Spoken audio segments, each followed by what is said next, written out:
नमस्कार प्रिय साथियों, अब हम जानते हैं मेष लग्न हो और चंद्रमा द्वे भाव में स्थित हो तो क्या परिणाम निकल करके आते हैं। बादरायण जी का एक बड़ा उक्ति है चंद्रमा के द्वादश भाव में होने के कारण। उन्होंने कहा काणम शशि, अर्थात कि नेत्र केंद्र विकार हो सकता है द्वादश भाव में चंद्रमा रहने के कारण। हो भी सकता है, ये अपन वो नहीं कह सकते हैं, लेकिन बड़े आचार्यों ने भी इस फल के लिए इंगित किया ही किया है अगर ऐसी स्थिति हो जाती है तो, क्योंकि वे शशिनी कार्पण्य अविश्वास पदे पदे, ऐसा जातक पर विश्वास नहीं होता है और सदैव संदेह की दृष्टि से देखते हैं। ऐसे जातक किसी भी जातक को किसी पर भी विश्वास नहीं करते हैं और तथा संदेह की दृष्टि से ये देखते रहते हैं। अब यह फल तो बड़ा अद्वितीय कहा है कि काणम शशि, क्योंकि रिपो भीतर नित्यम नयन युगले रोग पटली, यानी नेत्रों में कहीं ना कहीं तो रोग हो ही जाते हैं, कम दिखना, दूर की दृष्टि से संबंधित, तो ऐसा फल बताया गया है। तो अब देखते हैं कि चंद्रमा क्या फल प्रदायक होंगे। चतुर्थ भाव के स्वामी बनते हैं यहाँ पर चंद्रमा। ये मकान, वाहन, भूमि, सुख, ऐश्वर्य तथा नौकर चाकरों का भाव होता है। माता के कारक होते हैं चंद्रमा, यहाँ के स्वामी भी चंद्रमा ही होते हैं। तो क्या फल प्रदायक होंगे चंद्रमा। सर्वप्रथम तो मकान, वाहन, भूमि, सुख के अंदर किंचित अवरोध उत्पन्न कर देंगे ऐसे जातक। ये अपनी मित्र राशि में बैठे हुए, मीन राशि इनकी मित्र राशि है, लेकिन द्वादश भाव के अंदर बैठे रहना कहीं ना कहीं अशुभ फलदायी हो ही जाता है किसी भी ग्रह के लिए। तो ऐसे जातक राज दरबार में तो बड़ा नाम कर सकते हैं, कोर्ट कचहरी के अंदर इनकी विजय हो जाएगी, ज्योतिष के क्षेत्र में तंत्र मंत्र गुप्त विद्या इनमें तो बड़ा आदर होगा और विदेश में जाकर के अच्छा पैसा कमा सकते हैं ऐसे जातक, और विदेश जाने का मन भी अत्यधिक रहेगा।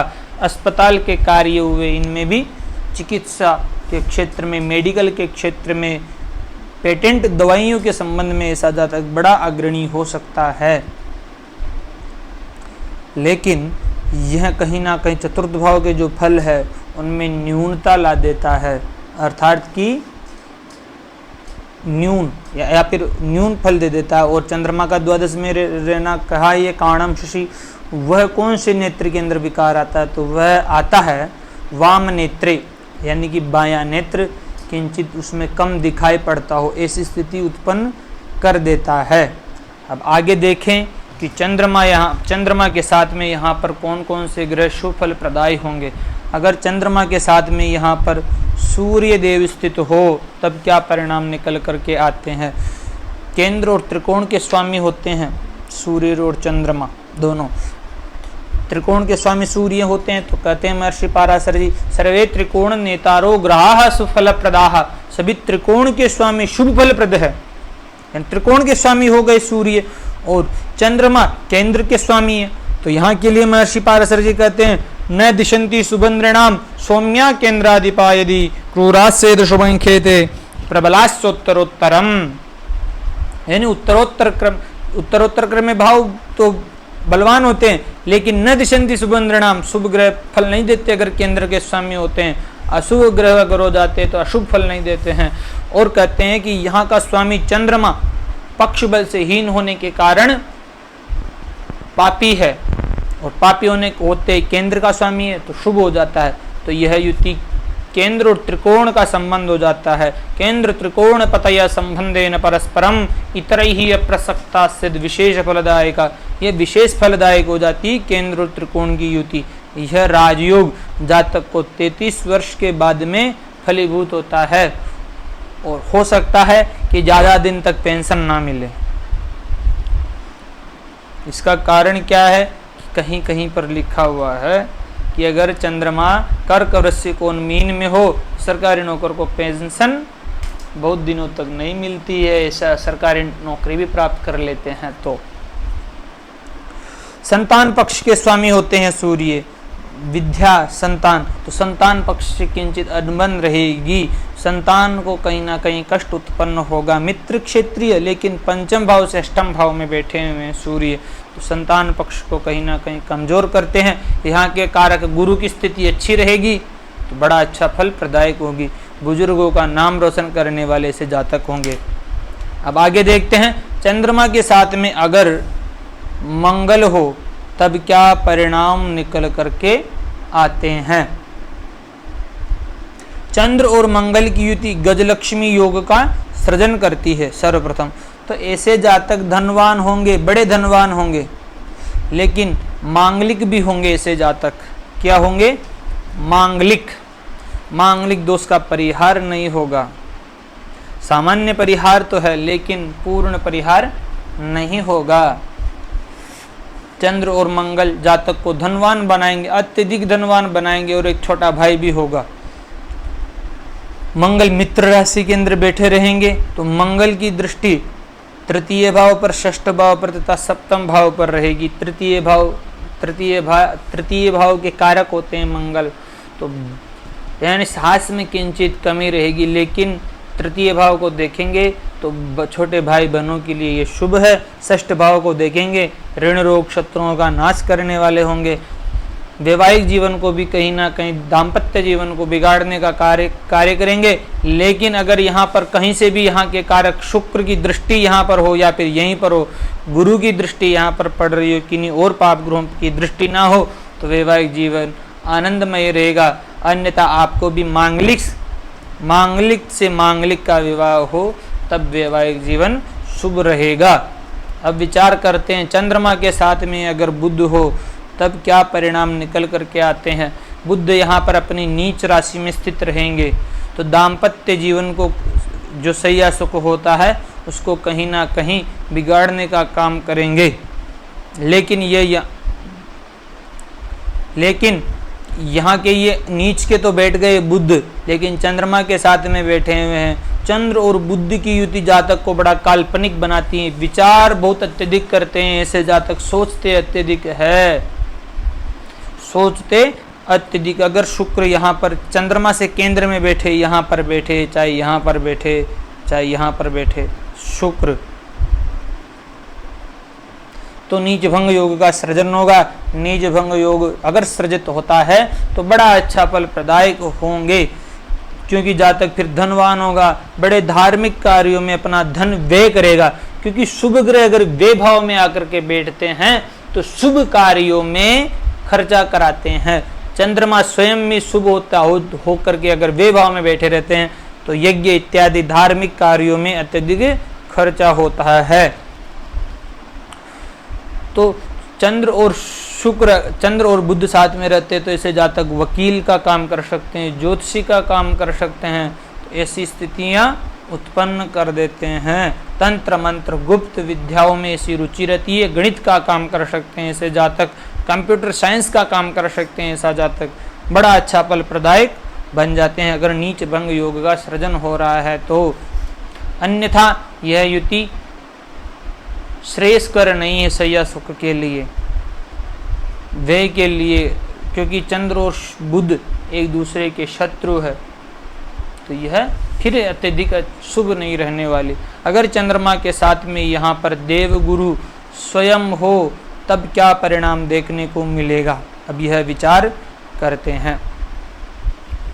चंद्र गुरु स्वग्रही रहेंगे, यहाँ पर गुरु स्वग्रही रहेंगे, तो यो भाव स्वामी युक्तो दृष्टो तस्यास्ति वृद्धि, वे भाव की वृद्धि करेंगे यहाँ पर। लेकिन नवमेश तथा चतुर्थेश का राजयोग सृजन करेंगे, क्योंकि यहाँ के भी स्वामी गुरु है। तो सर्वे त्रिकोण नेतारो ग्राह शुभ फल प्रदाह, सभी त्रिकोण के स्वामी शुभ फल प्रद है। इस कारण चंद्र और गुरु की युति राजयोग कारक रहेगी। चंद्र और गुरु की युति राजयोग कारक रहेगी। गजकेसरी योग का सृजन होगा। केंद्र स्थित देव गुरु मृगंगात योगस्तदाहुर गजकेसरी। जैसे जातकों के पास मकान, वाहन, भूमि, सुख, नौकर, चाकर सब अत्यधिक मात्रा में रहेंगे। व्यापार अच्छा होगा, लेकिन खर्चा अत्यधिक होगा। गुरु की दृष्टि चतुर्थ भाव पर पड़ेगी, षष्ठ भाव पर पड़ेगी तथा अष्टम भाव पर पड़ेगी, तो जातक दीर्घायु होगा। जातकों को ननिहाल से भी धन प्राप्त हो सकता है। ऋण नहीं लेना चाहिए ऐसे जातकों को, ऋणी कर्ज नहीं लेना चाहिए, क्योंकि कर्ज के अंदर डूब सकते हैं ऐसे जातक। माना चतुर्थ भाव पर दृष्टि पड़ेगी तो मकान, वाहन, भूमि, सुख सब देंगे, माता का स्वास्थ्य अच्छा रहेगा, ऐसी स्थितियां उत्पन्न कर देते हैं। गुरु द्वादश भाव में बैठे रहेंगे तो। अगर चंद्रमा के साथ में गुरु ना होकर के शुक्र रहेंगे तब क्या परिणाम निकलेंगे? शुक्र यहाँ पर अपनी उच्च राशि में रहेंगे, शुक्र यहाँ पर अपनी उच्च राशि में रहेंगे तो यह बड़ा अद्वितीय फल प्रदान करेंगे। सप्तमेश का शुक्र का उच्च होकर के बैठे रहना वैवाहिक जीवन के लिए अच्छा रहता है। पत्नी से भी मकान भूमि वाहन की प्राप्ति होगी, यानी स्त्री से इनको कहीं ना कहीं लाभ होगा, स्त्री से इनको कहीं ना कहीं लाभ होगा। चंद्र और मंगल की युति, चंद्र और शुक्र की युति कहीं ना कहीं जातक की पत्नी को सुंदर बनाती है, क्योंकि शुक्र पत्नी है, चंद्रमा सौंदर्य है, तो यह जातक की पत्नी को सुंदर बनाती है। और जातक का मन लग्जरी लाइफ जीने में होता है, वो लग्जरी लाइफ जीता है, भोगी होता है, विलासी होता है ऐसा जातक। बड़ा अच्छा फल है शुक्र का द्वादश भाव के अंदर, बड़ा सुख भोगता है ऐसा जातक।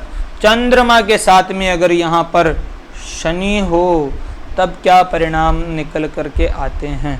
जातक का खर्चा अत्यधिक होगा, क्योंकि मंद क्षेत्रे गतो जीव जीव क्षेत्रे गत शनि, स्थान हानि करो जीव स्थान वृद्धि कर शनि। धन भाव को देखेंगे, जातक को कंजूस तो करेंगे, लेकिन ऐसा एक ही बार में गर्त में मिला देते हैं बार बार शनि की। जातक कितना ही अपने ऊपर खर्चा नहीं कर पाता है, वह कितना ही संचय कर ले, पर उनको वापस खर्च करवाने में ऐसा शनि माहिर है।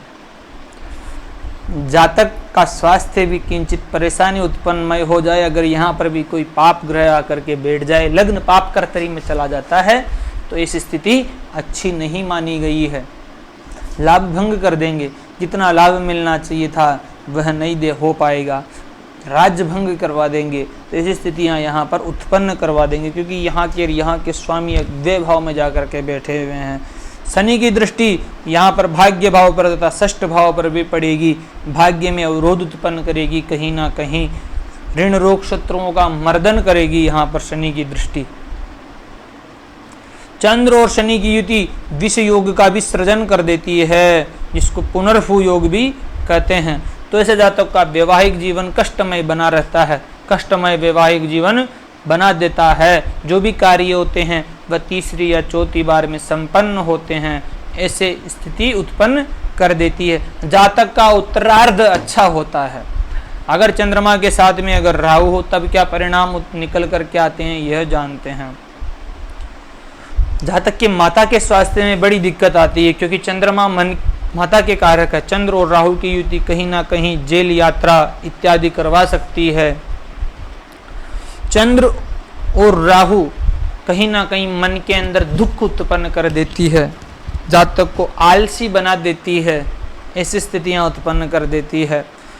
और जितनी यात्राएं करता है वहां पर खर्चा भी ज्यादा हो जाता है।